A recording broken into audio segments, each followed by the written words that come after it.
Finally, it's here. The 1940 census is here. We've been preparing for this for over a year. Yeah. Our team was at the National Archives offices at 12:01 on the morning of April 2nd to pick up the images. Awesome. First thing to understand about the 1940 census is it is huge. It's 132 million records. Wow. We will be working around the clock to stream the 1940 census images to the site, and we'll be finished in about a week. Anyone can go to the site right now and look at 1940 images, and you'll be able to view each 1940 census image as we load it. You'll be able to open up a neighborhood or an area, one image, and you'll be able to read it line by line, looking for your family. We're simultaneously finishing getting all these images to the site. We're also working on the transcription to make this the highest quality census we've ever produced. The 1940 census is really cool because, we get a snapshot of the family right at the end of the Great Depression and right before many of the families had to send their sons and daughters off to World War II in 1941. And so it might be the very last record that we find the families together in a unit.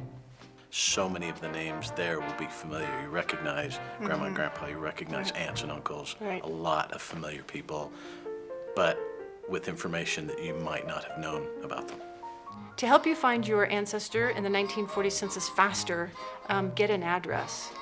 We have a lot of ways to do that on Ancestry.com. First, search the 1930 census and use that address. City directories, we have a range of city directories from the 1940s, and the World War II draft was taken in 1942, so that's another really great database to search. Anybody can go to the site and use some great tools to narrow a group of images down to a neighborhood. Right.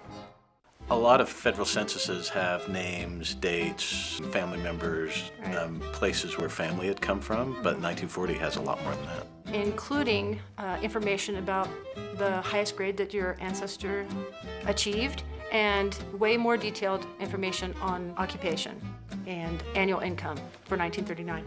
Another piece of information that's pretty interesting and unique to the 1940 census is the census taker asks the individuals where they lived 5 years previously in 1935. And that was smack dab in the worst part of the Depression. And so we could actually see, the effects of the Depression on our family members. It's this incredibly important point in history. We have a great set of tools on how to use the 1940 census, so check them out.